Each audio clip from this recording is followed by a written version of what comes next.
ஒரு கேஸ் ஒன்று போட்டு போ. ஏன்னா வெத்தலை பாக்கா போட்டு போறதுக்கு எங்க மடக்கினாலும் இதான் சார். ஒன்னு கேஸை போட்டு போ, இல்ல என்ட்ரி கட்டிட்டு போ. என்ட்ரினா 50 ரூபா லஞ்சம் கொடுக்கணும். நீங்க கேஸ் எக்ஸ்பிளைன் பண்ணாம நான் எதுக்கு உங்ககிட்ட ரெக்கார்ட் கொடுக்கணும்?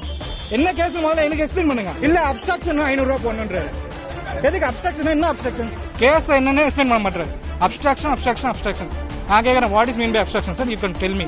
நீங்க எக்ஸ்பிளைன் பண்ணுங்க, நான் கேட்டுக்கிறேன். அது ஓகே அப்படின்னா நான் ஒத்துக்கிறேன். உங்க ஃபைன் என்ன அமௌண்ட் சொல்றீங்களா நான் பே பண்றேன்.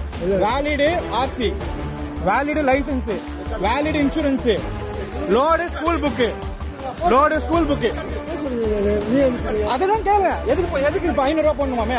வண்டியில பொருள் ஏறினாலே அவங்க கண்ணுக்கு பணமா தான் தெரியும். ஓப்பன் வண்டியில எப்படி பொருள் எடுத்துட்டு போவோம்? ஓப்பன் வண்டியில பொருள் எடுத்துட்டு போவாம வேற எப்படி நான் எடுத்துட்டு போறது? சம்பாதிக்க அரசெல்லாம் நீங்களே ஒரு இடத்துல செக் போஸ்ட் வைக்கிற மாதிரி, ஒரு இடத்துல நின்று வழிப்பறி பண்ற மாதிரி எல்லா இதுலயும் வாங்கி போயிட்டீங்கன்னா வீட்டுக்கு நான் வெறும் பாக்கெட் எடுத்துட்டு போயிட்டு என்ன பண்றது? நான் விதி மீறனா? நீ காசு வாங்க, தப்பு இல்ல. அதுக்கு தான் கவர்மெண்ட் இருக்கு, அதுக்கு தான் சட்டம் போட்டிருக்கு, எல்லாமே கரெக்ட். ஆனா நீ நியாயமா வாங்குறியா? அதுதான் கேள்வி. சார் நான் ஸ்கூல் புக் லோடு எடுத்துட்டு வந்திருந்தேன். எம்கேபி நகர் வியாசர்பாடியிலேருந்து கடம்பத்தூர் டிராப்பு, 2 டிராப்பு. கடம்பத்தூர் ஒன்று, இந்த பக்கம் அது என்ன இன்னொரு ஏரியா ஒன்று, திருவள்ளூர் பக்கம், கும்மிடிப்பண்டி பக்கம். அதுக்கு வந்துட்டு இருந்தேன். வழி பார்த்தீங்கன்னா குளத்தூர் வழியாக தான் வந்துட்டு இருந்தேன். செந்தில் நகர் சிக்னல் தாண்டினவொடனே ரோட்டில் நடுவில் பேரிகார்டு போட்டு வண்டியை ஓரம் கட்ட சொன்னாங்க. எதுக்கு சார் ஓரம் கட்ட சொன்னீங்க அப்படின்னு சொல்லி கேட்டதுக்கு அங்கே இருந்த சார்ஜென்ட் என்ன சொன்னார்னா, அங்கே போங்க சொல்லுவாங்க அப்படின்னு சொல்லி சொன்னார். சரின்னு சொல்லிட்டு ஓரம் கட்டி நிப்பாட்டியாச்சு. கூட வந்த இன்சார்ஜ் போய் கேட்டார், என்ன சார் ஆச்சு அப்படின்னு சொல்லி அவர் போய் கேட்டார். ஸ்கூல் இன்சார்ஜ் ஒருத்தர் இருந்தார் புக்ஸுக்கு. அவர் போய் கேட்டதுக்கு சின்ன கேஸ் ஒன்று போட்டு போங்க அப்படின்னு சொல்லி சொன்னாப்புல. என்ன சார் எதுவுமே சொல்லாமல் சின்ன கேஸ் ஒன்று போட்டு போங்கன்னா என்ன சார் இது, என்ன கேஸு, எதுக்கு அப்படின்னு சொல்லி கேட்டிருக்காரு. நீங்கள் யார் அப்படின்னு சொல்லி கேட்டதுக்கு நான் இல்லை இன்சார்ஜின்னு சொன்னேன்.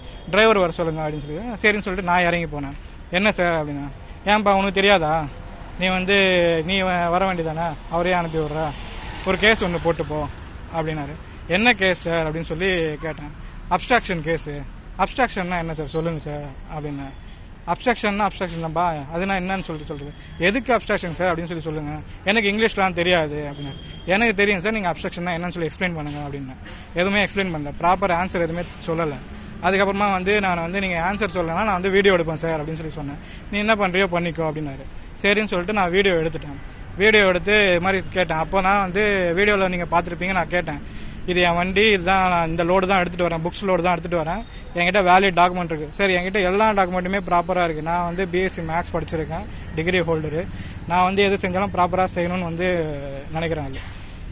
லைசன்ஸ் இருக்குது, ஆர்சி இருக்குது, இன்சூரன்ஸ் இருக்குது, பொல்யூஷன் சர்டிஃபிகேட் இருக்குது, 2வது ஃபிட்னஸ் சர்டிஃபிகேட். இப்போ தான் எஃப்சி பாஸ் பண்ணி வந்தது வண்டி, 2021 மாடல் வண்டி, இல்லைங்களா, மகேந்திரா மேக்கிங்கு, எல்லாமே என்கிட்ட ப்ராப்பராக இருக்குது. எதுவுமே என்கிட்ட குறை கிடையாது. நீங்கள் எதுனா குறைன்னு சொன்னீங்கன்னா அந்த குறைய சொல்லுங்கள். சப்போஸ் நான் எதனா தவறு பண்ணியிருந்தா கூட, இந்த தவறு பண்ணிட்டப்பா, நீ ஒன்று ஓவர் ஃபாஸ்ட் வந்துட்ட, இல்லை நீ நோ என்ட்ரியில் வந்துட்ட, இல்லை ஒன் வேல வந்துட்ட, ஏதோ ஒரு ரீசன். நீங்கள் ரீசன் சொன்னீங்கன்னா பரவாயில்ல. ரீசனே சொல்லாமல் பொதுவாக நீங்கள் என்ன பண்ணுறீங்க, ஒரு கேஸ் ஒன்று போட்டு போ. ஏன்னா வெத்தலை பாக்கா போட்டு போகிறதுக்கு ஒரு கேஸ் ஒன்று போட்டு போ. பொதுவாக நீங்கள் சொல்கிறீங்க ஒரு கேஸ் ஒன்று போட்டு, எங்கே மடக்கினாலும் தான் சார். ஒன்று கேஸை போட்டு போ, இல்லை என்ட்ரி கட்டிட்டு போ. என்ட்ரினா 50 ரூபா லஞ்சம் கொடுக்கணும். என்ட்ரி கட்டிட்டு போ, இல்லை கேஸை போட்டு போ. வண்டியில் பொருள் ஏறினாலே அவங்க கண்ணுக்கு பணமாக தான் தெரியுது. வண்டியில் பொருளே ஏற்றக்கூடாதுன்றாங்க. பொருள் ஏற்றினாலே பணமாக தெரியுது. இது ஓப்பன் வண்டி தானே. ஓப்பன் வண்டியில் எப்படி பொருள் எடுத்துகிட்டு போவேன்? ஓப்பன் வண்டியில் பொருள் எடுத்துகிட்டு போகாமல் வேறு எப்படி நான் எடுத்துகிட்டு போகிறது? வண்டி ரிஜிஸ்ட்ரேஷன் ஓப்பன் வண்டி தான். ஓப்பன் வண்டியில் நான் அதுக்கு எந்த அளவுக்கு அனுமதிச்சிருக்காங்களோ அந்த அளவுக்கு கீழே தான் புக்ஸ் இருக்குது. நீங்கள் வீடியோலையும் பார்த்துருப்பீங்க, புக்ஸ் கம்மி புக்ஸ் தான் எடுத்துகிட்டு போகிறோம். எடுத்துகிட்டு போகிற புக்ஸு கூட நீ எடுத்துகிட்டு போக விடாமல் நீ கேஸை போட்டுப்போன்னு சொல்லிட்டு என்கிட்ட ஆர்குமெண்ட் பண்ணி அவ்வளோ நேரம் நான் கேட்குறேன், அது என்ன கேஸ்ன்னு எக்ஸ்பிளைன் பண்ணுங்கன்னு சொல்லிட்டு கேஸை என்னன்னு எக்ஸ்பிளைன் பண்ண மாட்டாரு. அப்ஸ்ட்ராக்ஷன். நான் கேட்குறேன், what is mean by obstruction sir? You can tell me. நீங்கள் எக்ஸ்பிளைன் பண்ணுறேங்க, நீங்கள் எக்ஸ்பிளைன் பண்ணுங்க, நான் கேட்டுக்கிறேன். அது ஓகே அப்படின்னா நான் ஒத்துக்கிறேன். உங்கள் ஃபைன் என்ன அமௌண்ட் சொல்கிறீங்களோ நான் பே பண்ணுறேன். நீங்கள் இது வரைக்கும் ஃபைன் எந்த இடத்துலையுமே சரி வேலிட் கேஸுக்கு போகிறதே கிடையாது. எதனா ஒரு கேஸை போடு, 100 கட்டு, 200 கட்டு, 500 கட்டு. இப்போ ஃபஸ்ட்டாச்சு 100, 150 இருந்தது. இப்போ எடுத்தாலே 500 ரூபா. ஒரு நாள் ஃபுல்லாக நான் ஒரு 1000 ரூபா, 1500 ரூபா ஓட்டுறேன்னா எனக்கு டீசல் பாதி காசு போயிடும். மிச்சம் பாதி காசை வச்சு தான் நான் வண்டி டியூ கட்டணும், இன்சூரன்ஸ் கட்டணும், வருஷத்துக்கு ஒரு வாட்டி 2 வருஷத்துக்கு ஒரு வாட்டி எஃப்சி நான் பார்க்கணும், என் ஃபேமிலி ரன் பண்ணணும், இஎம்ஐ கட்டணும். எல்லா செலவும் நான் எதில் பார்ப்பேன்? சம்பாரிச்சா தான் பார்ப்பேன். சம்பாதிக்க அரசெல்லாம் நீங்களே ஒரு இடத்துல செக் போஸ்ட் வைக்கிற மாதிரி, ஒரு இடத்துல நின்று வழிப்பறி பண்ணுற மாதிரி எல்லா இதுலேயும் வாங்கி போயிட்டீங்கன்னா வீட்டுக்கு நான் வெறும் பாக்கெட் எடுத்துன்னு போயிட்டு என்ன பண்ணுறது? அவர் வந்த உடனே ஒரு நல்ல காவல் அதிகாரியாக இருந்தால் என்னையை ப்ராப்பராக செக் பண்ணணும்னா அவர் என்கிட்ட என்ன கேள்வி கேட்டணும், உன் டிரைவிங் லைசன்ஸை தாப்பா, உன் ஆர்சி புக்கை தாப்பா, நான் ஃபர்ஸ்ட் அதை செக் பண்ணணும்னு சொல்லி கேட்டிருந்தாருன்னா நான் லைசன்ஸையும் ஆர்சியும் காட்டியிருப்பேன். அவர் வேலிடா இல்லையா, நான் வந்து ப்ராப்பராக வச்சிருக்கேனான்றது செக் பண்ணலாம். அவர் அதை கேட்கறதுக்கு முன்னாடியே கேஸை டிசைட் பண்ணிட்டாரு. அப்ஸ்ட்ராக்ஷன்ற கேஸ் அது நான் உனக்கு போட போறேன்றது டிசைட் ஆயிடுச்சு. அந்த டிசைட் பண்ண கேஸை போடுறதுக்கு இப்போ கவர்மெண்ட்ல ரூல்ஸ் போட்டாங்க போல. கேஸ் எதனா ஒரு கேஸ் போடணும்னா சம்மந்தப்பட்ட டிரைவருடைய டிரைவிங் லைசன்ஸ், 2வது ஃபோட்டோலாம் எடுக்க சொல்றாங்க போல. அவர் வந்து ஃபோட்டோ எடுத்தது கூட பார்த்தீங்கன்னா என் வண்டியுடைய நம்பர் பிளேட்டை போய் ஃபோட்டோ எடுத்துட்டு போறாரு. நான் எதனா தப்பான லோடு ஓட்டியிருந்தா அவர் லோடு இருக்கிறத தான் ஃபோட்டோ எடுக்கணும். எதனா ஒரு நியாயமா நீ ஒரு பணம் வாங்க தப்பு இல்லை, நான் விதி மீறனா நீ காசு வாங்க தப்பு இல்லை, அதுக்கு தான் கவர்மெண்ட் இருக்கு, அதுக்கு தான் சட்டம் போட்டிருக்கு, எல்லாமே கரெக்ட். ஆனா நீ நியாயமா வாங்குறியா, அதுதான் கேள்வி. காவல்துறை தரப்புல என்ன சொல்றாங்கன்னா அவர் சில ஆவணங்களை கையில வச்சிருந்தாரு, அது உண்மைத்தன்மையை உறுதிப்படுத்துறதுக்காண்டி நீங்க உண்மைத்தன்மையை உறுதிப்படுத்தணும்னா ஆஸ் ஏ போலீஸ்மேன் நீங்க ஃபர்ஸ்ட் கேட்க வேண்டிய கேள்வியை உன் டிரைவிங் லைசன்ஸ் கொடு, உன் ஆர்சியை கொடுன்னு கேட்டுக்கணும்.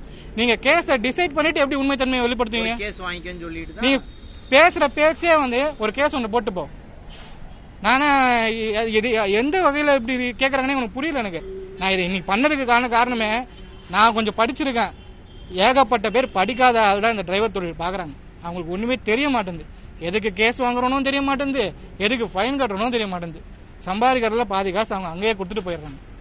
எல்லாம் இல்லாதப்பட்ட ஆள், எல்லாம் வந்து கூலிக்கு வேலை செய்கிற ஆள். நீங்கள் வாங்குற காசு எல்லாமே கூலிக்கு வேலை செய்கிறவங்க போய் வாங்குறீங்க. அந்த காசுலாம் ஒட்டுமான்றதை தயவு செஞ்சு யோசிச்சு பாருங்க. நமக்கும் ஒரு மனசாட்சி இருக்கணும். செய்கிற தொழிலில் ஒரு எத்திக்ஸ் இருக்கணும். எத்திக்ஸே இல்லாமல் நீங்கள் வேலை பார்க்குறீங்க. எந்த ஒரு தொழில் தர்மமும் கிடையாது. நீங்க ஒரு அரசாங்க உத்தியோகம் பண்றீங்களா, அந்த யூனிஃபார்முக்குன்னு ஒரு நியாயம் இருக்கும். அதை கூட நீங்க வந்து ஃபாலோ பண்ணவே மாட்டேன்றீங்க.